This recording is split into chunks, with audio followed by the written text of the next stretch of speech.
grateful today. My name is Terence and I'm an addict. Recovering addict it is. Meeting an acceptance level, Yeah.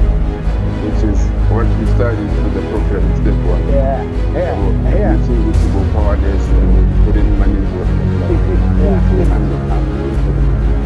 Yeah. So, excellent.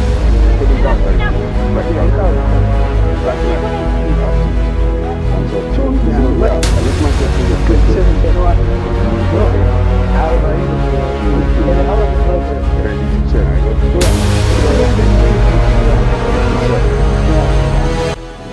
I was on coming from the stories untold. So today we're having another beautiful story that we'll be sharing with you. A story of a young man who actually came back from rehab. These guys were actually admitted in rehab in January. Stories untold.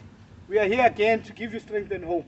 So today we're having a man here, a man who just recovered, who just came back from rehab, and we're just going to have his story. My out, okay. I'm not. It's always introduced again, just for the people to know. Yeah.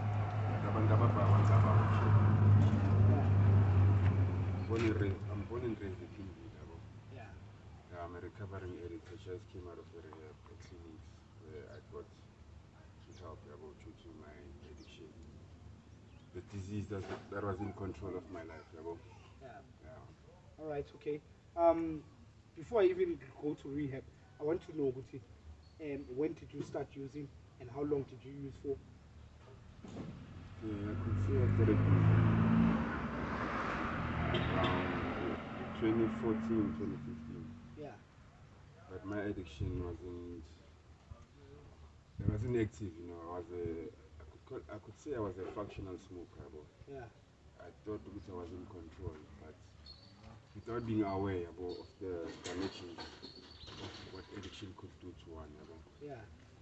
And then I lost myself in the process during my active addiction. But it started small, and then it became something big.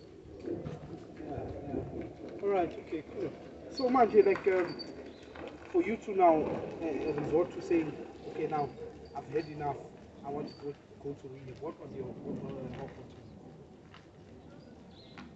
My rock bottom was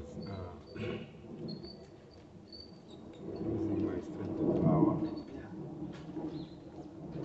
losing money, losing reputation, losing my higher power. Because I'm also a believer. I'm a Muslim. I converted not by birth. And as addiction, as we all know about addiction, yeah, and it's an affiliation disease where it ended up affecting abundantly. And people I love, my family, like my siblings, so I lost it all, and I thought I had it all because I don't believe that as a person you can have it all. But I lost it all to a point whereby languya khona nala besengikhona, it's two different worlds. And I feel like me as an individual, I feel like I deserve better. But I know everybody deserves a bit like grand. So it came to a point whereby like my life was unmanageable. So I surrendered. And then I decided to go to rehab and try to recover, try to reconstruct my life. And get help from one, because I believe rehab is for rehelping somebody, because without the help you get from a rehab, I don't think you're gonna make it as a recovering addict. You understand or not? Yeah. All right. Okay. Cool. So now, with the strength and hope that you have now, and then looking at the environment in which you're coming back to, because remember, I don't know if it was said in your days in rehab, we're only stopping because maybe we are contained with the walls of rehab and the people, the addiction addiction counselor, all the social workers and stuff like that. They're the ones helping us now to stay clean. So now that you came out, have you spotted some of the triggers that you think they might actually be vital for you to actually look for in order for you to stay clean? Have you had a headspace like that? Okay, you know what, I need to cancel this, I need to cancel this. Because these things are happening in your streets. Yeah. When I put it directly next door, I want to say anonymity it should be there, sure. But when it's next door, so like how are you going to handle your triggers now? Okay, what I could say, I'm coming from a Caselli. Yeah. Where like where good and bad is happening. Yeah. What I could say, the tools that I got from the clinics, as a rehab, like learning your step work. If I work my steps, the steps will work for me. I'm not defaulting from my medication as a rehab. I think the intention is to suffer, because remember, this addiction doesn't have a cure, but in a prevention. So I prevent myself by step work, attending my meetings, and associating myself with the relevant people.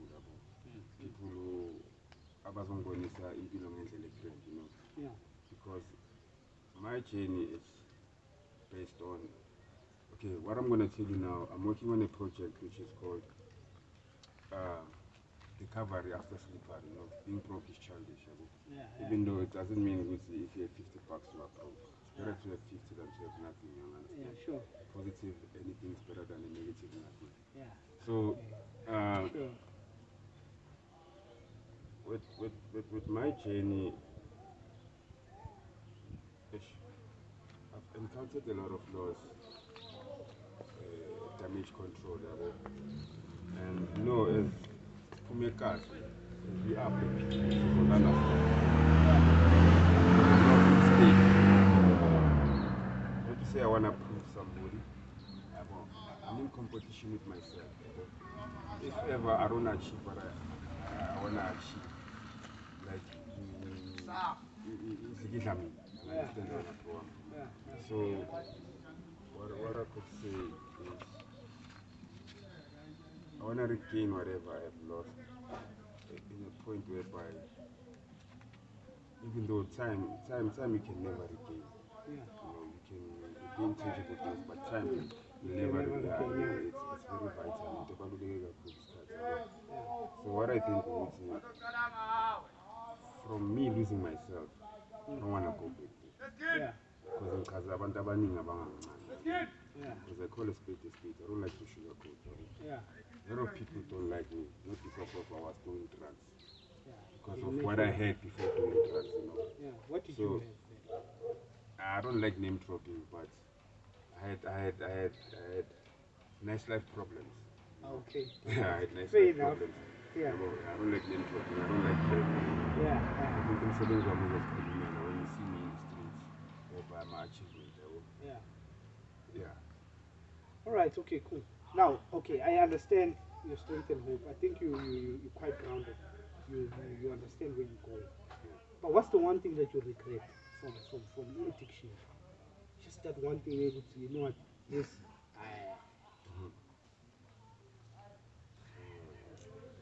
First and foremost,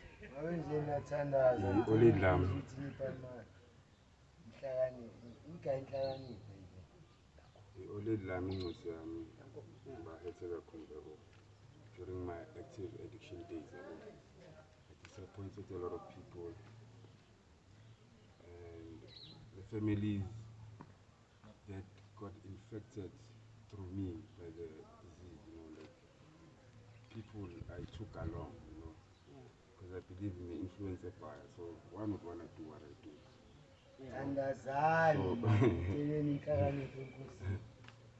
Yeah, all right. So yeah, like there's first HRT, charity begins at home. Even nente ephumendleleni izo-affecte ngelicala. So family yami iya-affecteka kakhulu.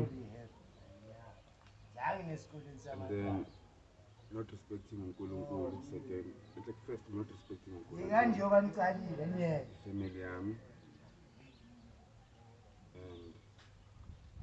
education, not having a sense of belonging, not worrying about the important things as a being, morals and values, and understand about things, yeah. So, okay, money is something else, money is a passing friend. Yeah, you can regain it.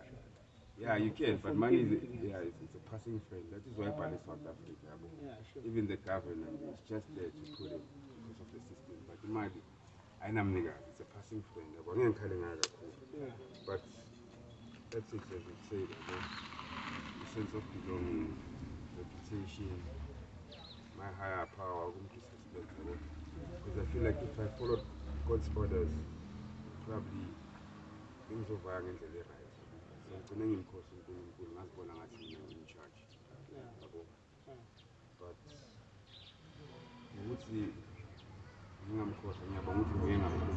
without it, none of this was going to even happen for you guys. As recovering addicts, now you are doing something constructive, which is giving back to the community what we have taken from them, so yeah. All right, my guy, I'm very thankful. I understand where we're coming from, especially rehab. We live with a lot of mantras where we use even prayers and stuff like that. Out of everything, what would you have as a reason now for the basic South African, the layman out there as a message or a mantra or a prayer that you'd advise people? Suggest. There's a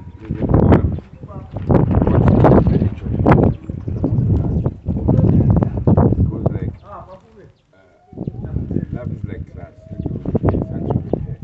You can refer that to life. Again, one more time. Love is like class. Yeah. It's actually fair. All right. Yeah. So I think if we could have that, it understands the importance of it. Because once it's broken, to go through the recycling process, it's a hassle. We ease with more. Like for example, as I came from a rehab, I can take one heat. It's gonna take me about 6 weeks to get it out of the system. So imagine that 6 weeks being away from home, And remember what they say in rehab. Like once you are there in the center, you are admitted. They say ubuyela ebuncaneni. Ubuhlungu ukuphakelwa ngesikhathi kulala nabantu abaningi. And mina ngifuna ukukhuzwa kaningi. Ngifuna ukukhuzwa kaningi. So you did transactional analysis. Yeah, I did. Where an adult is for when you behave like an adult, you get an adult. When you behave like a child, you get an adult. So you did. So now I'm grateful, my guy. So today we are pushing as a stories untold, where we are motivating and touching, people's lives through our own recovery. Whatever that we have and we feel which is positive, we come forward and give it to the people. Hoping and trusting that this is not the last video we're going to be doing with us. There can be more that you maybe want to outline or conscientize the people. I'm there for you guys. It's all about keeping everybody taken and not yet lost. And besides, most of you guys who are here have contributed to my success during my successful days. I've once worked with most of you.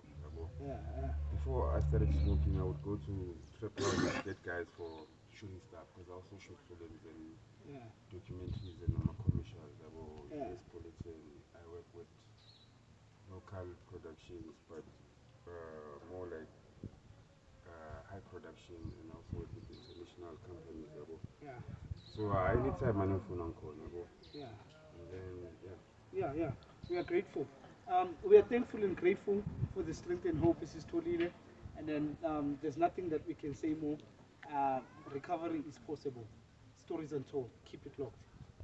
Throughout teaching recovery after sleeper, I would like to thank the clinics and all the staffs at the clinics, especially Toli Kumar. She played a big role in my in the program, you know, because I believe I lost myself in the process while simply so she was patient with me to a point whereby I intervened in the program, and it was close for me being dismissed or signing an RHT. And if Yengathola listened to this issue, I wasn't going to be able to have the tools and the skills that I have right now, you know, in order to empower me and to realize the damage that I've caused. So yeah, I'm going to go on Sisqoli Kumalo and stuff for 6 minutes. Now said yeah, you played a big role there. Thank you, my friend.